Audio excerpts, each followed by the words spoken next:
Pro 1, kanal informasi dan inspirasi. Pro 1, kanal informasi dan inspirasi.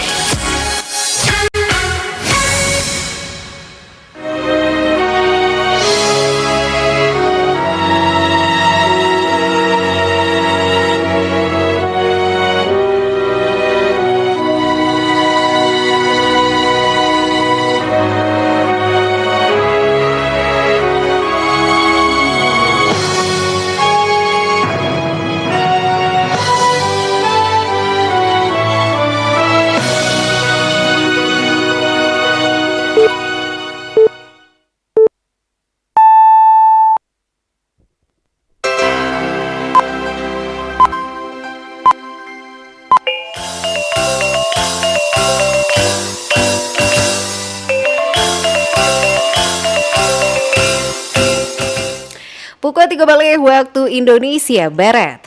Radio Republik Indonesia Bukit Tinggi Jo Berita Daerah Babahasa Minang. Minggu 8 Maret 2026. Selama siang pandangan, untuk mengawali perjumpaan siang hari kami sampaikan sari berita utama. Badan Kepegawaian Negara Republik Indonesia BKN RI memastikan pemanfaatan digitalisasi layanan kepegawaian. Wakil Bupati 50 Kota Ahlo Badri Toresya mengapresiasi kerukunan warga korban bencana di hunian sementara Kecamatan Gunung Omeh. Buletin Berita Minangko dibacakan Mutia Utami. Badan Kepegawaian Negara Republik Indonesia BKN RI memastikan pemanfaatan digitalisasi layanan kepegawaian diterapkan di seluruh sektor pemerintahan, termasuk penyelamatan seluruh arsip dokumen aparatur sipil negara ASN dan berada di wilayah terdampak bencana Sumatera dalam format digital. Berikut laporan Alwan Ahmad Fauzan. Di tengah bencana banjir bandang tanah longsor dan melanda sejumlah wilayah di Pulau Sumatera beberapa waktu lalu, Badan Kepegawaian Negara atau BKN Republik Indonesia memastikan negara tetap hadir dengan memastikan keberlanjutan layanan kepegawaian terhadap pegawai aparatur sipil negara ASN di wilayah terdampak yakni Aceh, Sumatera Utara, Jawa Sumatera Barat. Komitmen itu ditegaskan langsung oleh Dek Kepala BKN Profesor Zudan Arif Fahrullah. Ia menegaskan bahwa bencana tidak boleh menjadi penghambat hak-hak kepegawaian ASN. Oleh karena itu, BKN Republik Indonesia bergerak capek menjaga seluruh layanan strategis tetap berjalan, mulai dari penetapan nomor induk pegawai atau NIP, kenaikan pangkat atau KP, mulai dari penetapan nomor induk pegawai atau NIP, kenaikan pangkat atau KP, pencantuman gelar, layanan integrated mutasi atau IMUT, hingga pemberhentian ASN. Prof. Zudan mengakui, dalam kurun 25 November 2025 hingga hari kini, puluhan ribu layanan kepegawaian berhasil diproses melalui kantor regional BKN 6 Medan, kantor regional 2 Bale Pekanbaru, serta kantor regional 3 Bale Aceh. Terkait potensi kehilangan dokumen penting akibat bencana, Prof. Zudan memastikan BKN Republik Indonesia telah melakukan mitigasi resiko melalui pengamanan arsip kepegawaian dalam lemari digital arsip ASN pada sistem dokumen manajemen sistem atau DMS, di mana menurutnya optimalisasi akses arsip melalui DMS Jomai ASN itu memungkinkan ASN tetap memperoleh layanan meskipun dokumen fisik dinyatakan rusak atau hilang. Kemudian kami memberikan dukungan penanganan layanan untuk memastikan kepegawaian tetap berjalan, sekaligus untuk memastikan data-data kepegawaian bisa selamat dan mengecek keselamatan para ASN. Kami bersama rekan-rekan para kepala BKD dan Kakanrek di wilayah Sumatera Barat, Aceh, dan Sumut untuk menyelamatkan arsip dokumen dan memitigasi dokumen-dokumen yang hilang dengan penyiapan dokumen manajemen sistem atau kita menyediakan lemari digital. Melalui DMS Jomai ASN, Prof. Zudan bersama jajaran BKN Pusat Jo Regional memastikan arsip kepegawaian tetap aman dan dapat diakses kapanpun dimanapun, serta layanan kepegawaian ASN tidak berhenti meski menghadapi bencana. Alwan Ahmad Fauzan melaporkan. Gubernur Sumatera Barat Mahyaldi Ansarullah melakukan inspeksi mendadak sidak Kadinas Pendidikan Jo Dinas Kesehatan Provinsi Sumatera Barat. Sidak itu dilakukan untuk memastikan tingkat kehadiran Jo Disiplin Aparatur Sipil Negara ASN tetap tajago selama bulan Ramadan. Mahyaldi mengatakan secara umum tingkat kehadiran ASN di Dinas Pendidikan Jo Dinas Kesehatan cukup elok. Dari hasil pemeriksaan, indak ditemukan pegawai dan indak masuk tanpa keterangan. Hanya 2 orang pegawai nan tak catai izin. Dirinya berharap kondisi disiplin dan elok tu dapat taruh dipertahankan jo seluruh ASN di lingkungan pemerintah Provinsi Sumatera Barat. Wakil Bupati 50 Kota Ahlul Badri Toresya mengapresiasi kerukunan warga korban bencana di hunian sementara Kecamatan Gunung Omeh dan membuahkan hasil berupa meningkatnya anggaran pembangunan musola dari 40 juta rupiah menjadi hampir 300 juta rupiah. Berikut laporan Irsyad.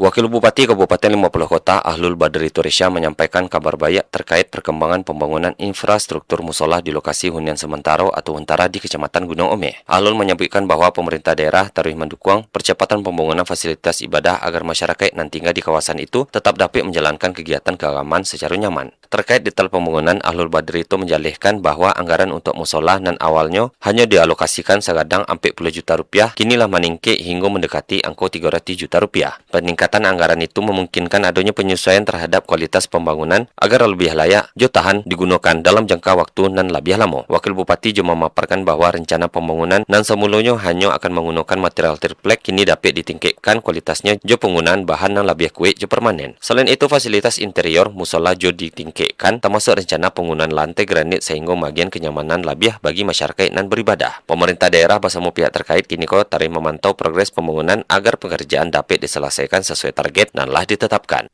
Kemudian musola kita Bu, nan sadionyo hanya anggaran 40 juta, yang awalnya cuma pakai triplek, dan sakadangko, tapi mungkin dek sayang Allah kawa, dek tanah subur tadi masyarakat elok go, kini anggarannya Bu lah dakik 300 juta yang masuk.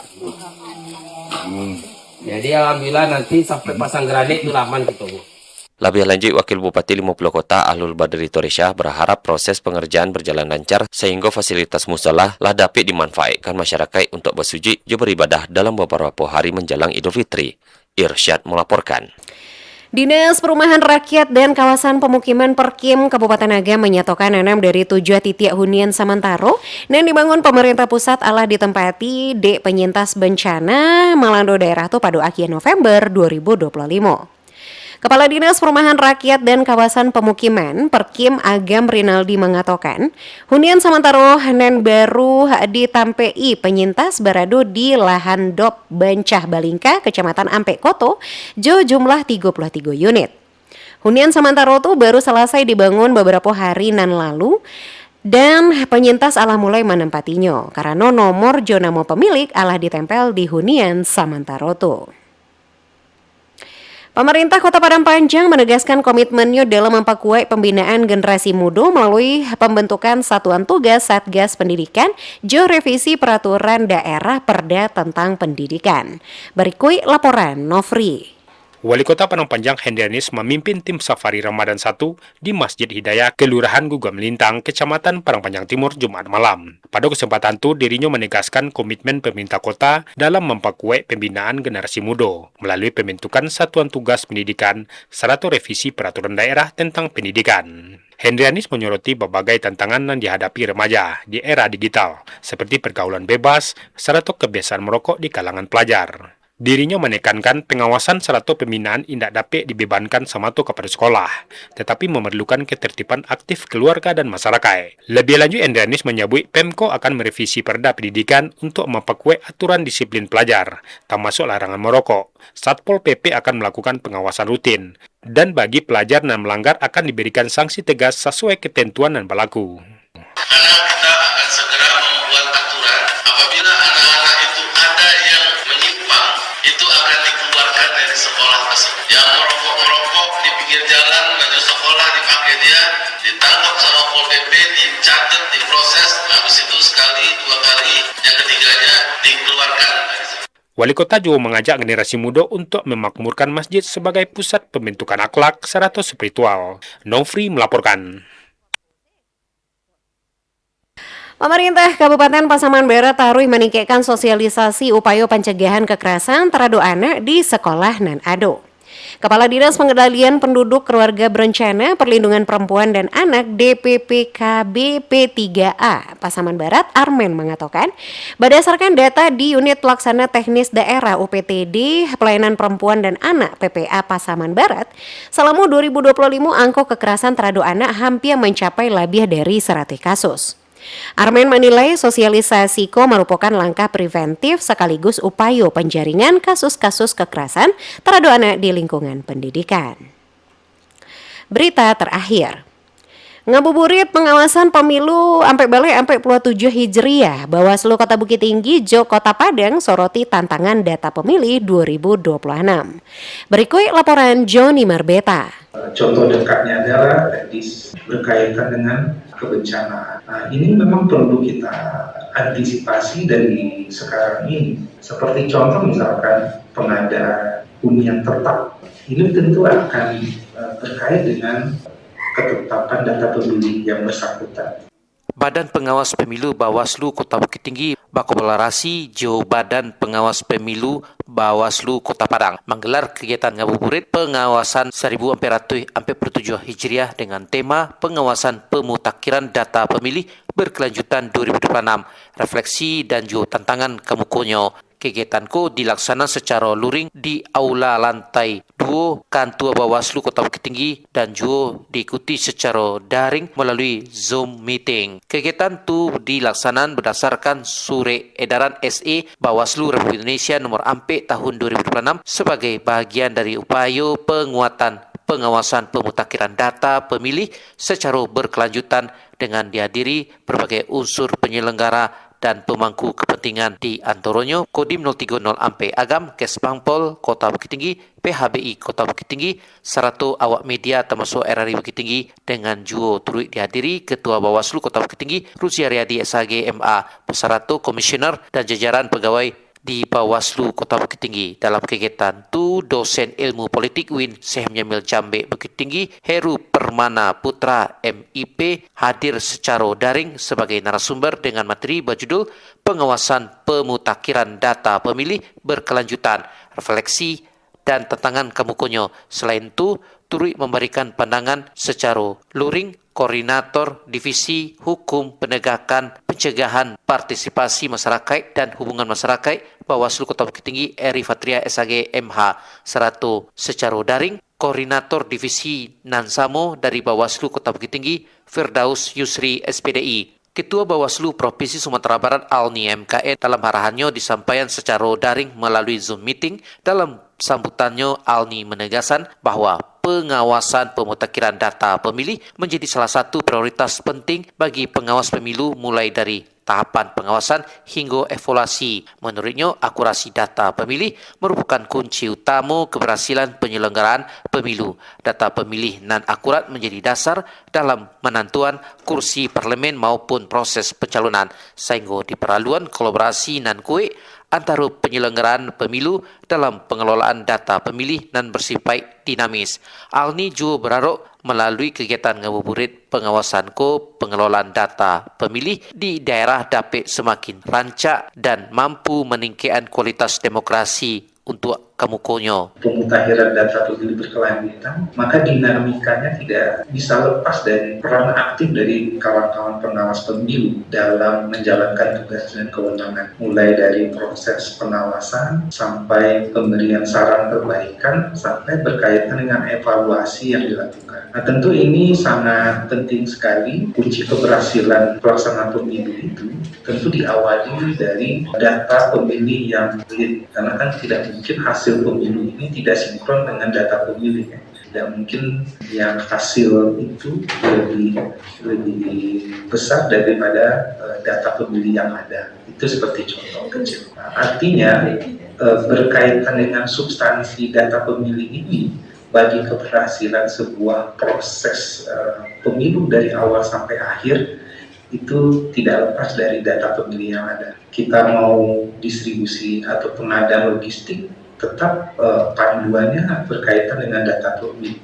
Kita berkaitan dengan penentuan kursi, ya, jumlah kursi di parlemen, tidak lepas juga dengan data pemilih sampai proses pencalonan di pemilihan kepala daerah itu mengacu juga dengan data-data pemilih yang ada dan data penduduk. Ini semua tentu saja kawan-kawan harus ada kolaborasi antara penyelenggara pemilu dengan pihak-pihak di luar penyelenggara pemilu yang mempunyai tugas kewenangan kelembagaannya yang terkait dengan data pemilih ini. Kegiatan kemudian ditutui Jo Konsolidasi Demokrasi Singke selama sebelum ini sebelum dilanjutkan Jo buka puasa bersama seluruh peserta nan hadir di Bawaslu Kota Bukit Tinggi ko. Joni Marpeta mengabat untuk berita Raminang pada siang hari ko.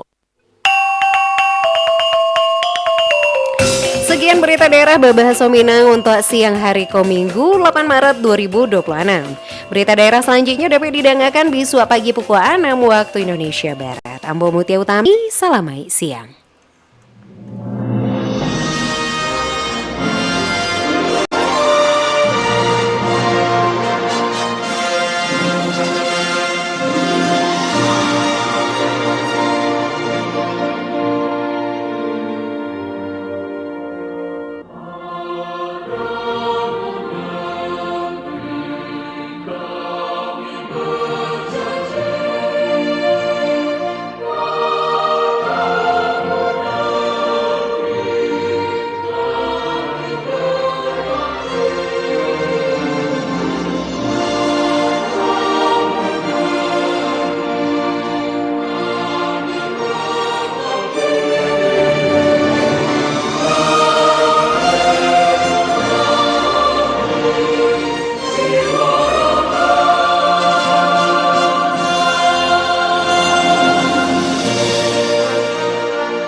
Pro 1, kanal informasi dan inspirasi. Pro 1, kanal informasi dan inspirasi.